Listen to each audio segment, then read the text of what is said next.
దేవుని నామానికి మహిమ కలుగును గాక. హల్లెలూయా, హల్లెలూయా. ప్రభునందు ప్రియమైన వారులారా, జాగ్రత్త. ఈ మధ్యకాలంలో క్రీస్తు సంఘం సంబంధమైనటువంటి ఒక తల్లి, ఒక సహోదరి ఏమన్నారంటే, ధర్మశాస్త్రము కొట్టివేయబడినది అని అంటుంది. ఎంత ఘోరమైనటువంటి పదమో చూడండి. ధర్మశాస్త్రం కొట్టివేయబడినదా? నోటుకొచ్చినట్లు మాట్లాడేస్తున్నారు. బైబిల్ సరిగా చదవరు. ధర్మశాస్త్రం కొట్టివేయబడింది. అలాగా ఇంకా కొంతమంది సేవకులు అన్నారు. మత్తయి సువార్త 5వ అధ్యాయం 17వ వచనం చూడండి. మత్తయి సువార్త 5వ అధ్యాయము 17వ వచనం చదవండి, తెలుస్తుంది. ధర్మశాస్త్రమును కొట్టివేయలేదు, ధర్మశాస్త్రమునైనను ప్రవక్తల వచనములనైనను నేను కొట్టివేయ వచ్చి తినని తలంచవద్దు, నెలవేర్చుటకేగా వచ్చి తిని, కానీ కొట్టివేయుటకు నేను రాలేదు. ఈ మాటలు ఎవరు చెప్పారు? ప్రభువే స్వయంగా చెప్పాడు. ధర్మశాస్త్రమునైనను ప్రవక్తల వచనములనైనను నేను కొట్టివేయటానికి రాలేదు, నెలవేర్చడానికే వచ్చి తిని అన్నాడు. మరి రెండవదికి చూసినట్టు 18వ అధ్యాయంలో ఒకసారి చూడండి, వాక్యం చదువుకుందాం. అర్థం కాని మాటలు మాట్లాడి దోషాన్ని తెచ్చిపెట్టుకుంటున్నారు. ఆకాశము భూమి గతించిపోయిన కానీ ధర్మశాస్త్రం అంతయు నెలవేరు వరకు దానిలో నుండి ఒక పొల్లైనను ఒక సున్నైనను తప్పిపోదని నిశ్చయముగా మీతో చెప్పుచున్నాను. ఆకాశము గతించిపోతుంది, భూమి గతించిపోతుంది.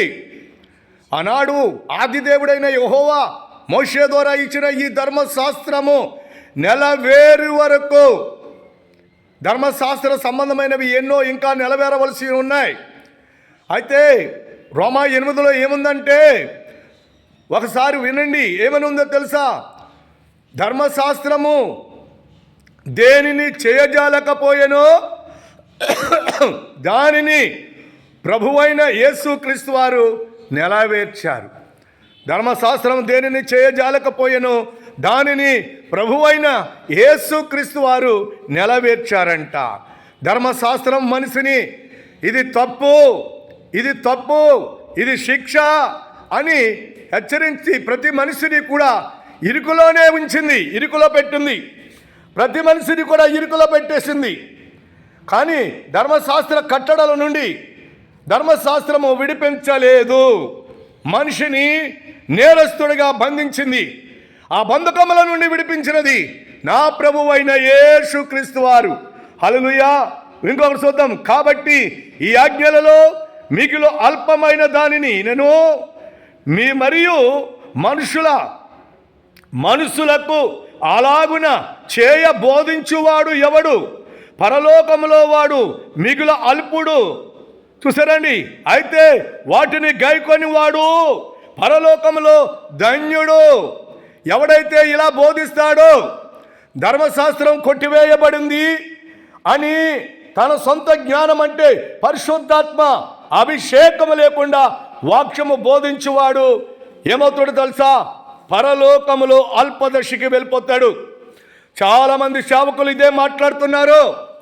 ధర్మశాస్త్రము కొట్టివేయబడినదా?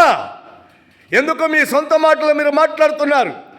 క్రీస్తు సంఘములో ఉన్న ఒక తల్లి అంటుంది, ధర్మశాస్త్రం కొట్టివేయబడింది, ఇక దానితో పనేమీ లేదు. ఆలోచన చేసి ఈ వాక్యం చదువుకో. మరలా ఏమంటుందంటే దేవుని మాట, అయితే శాస్త్రుల నీతి కంటేను పరిచర్యల నీతుల కంటేను మీ నీతి అధికము కాని ఎడల మీరు పరలోక రాజ్యములో ప్రవేశింపనేరరు గాని నేను మీతో చెప్పుచున్నాను. ధర్మశాస్త్రము మనల్ని హెచ్చరించింది.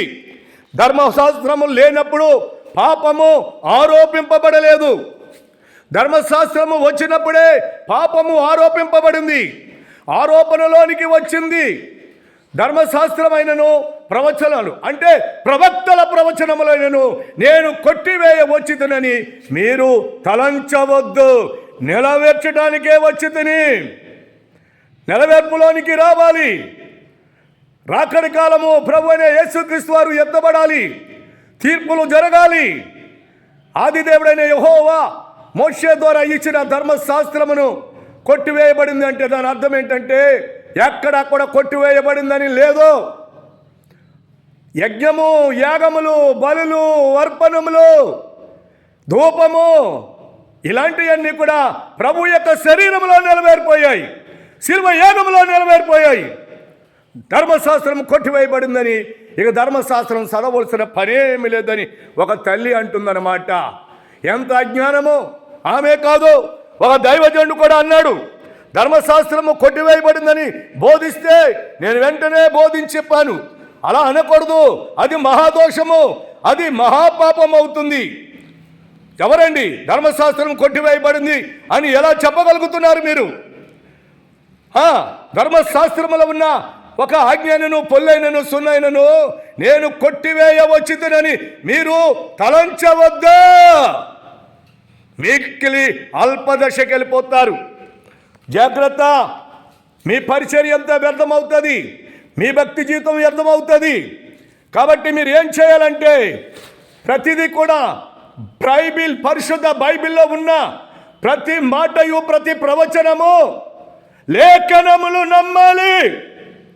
సొంత నిర్ణయాలు తీసుకోవద్దు. అలాగా మరి క్రీస్తు సంఘంలో ఉన్న ఒక తల్లి, ఒక సేవకుడు, మరొక సేవకుడు కూడా ఎలాగన్నాడు, ధర్మశాస్త్రం కొట్టివేయబడింది. ఎందుకు ఇలాంటి మాటలు పలుకుతున్నారు మీరు? ధర్మశాస్త్రమును ప్రభువు తన శరీరమందు నెరవేర్చుటకు వచ్చాను కానీ కొట్టివేయటకు నేను రాలేదు అని ప్రభువు చెప్పాడు. వాక్యము చదువుకొని ఇక ఎన్నడూ అటువంటి మాటలు మాట్లాడవద్దు. మనము మట్టి మనుషులము.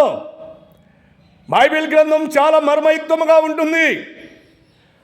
ఆలోచించి మాట్లాడాలి, జాగ్రత్తగా ఉండాలి. కాబట్టి ఆయన శరీరమందు బలులు, అర్పణములు, యాగములు, ధూపములు, ఈ యొక్క ఆయన శరీరములో బలిదానం నెరవేర్చబడింది. ఆయనే పస్కా బలిపశువు. ఈవేళ ఈ పస్కా బలిపశువు లెంటి డేస్ చేస్తున్నారు. శ్రమదినములంటే ఆ 40 దినముల ప్రార్థన. నిజమే, ప్రభు అయిన యేసు క్రీస్తు వారే ఆ బలిపశువు. ఆయన వధింపబడ్డాడు మన కొరకు. లోకములో ఉన్న పాపం కోసం వధింపబడ్డాడు. రక్తమును సిందించాడు. మనకి క్రయధనమును చెల్లించి సాతాను యొక్క ప్రబంధస్థముల నుండి బయటికి లాగాడు. దేవుడు దీవించునుగాక. ఆమేన్.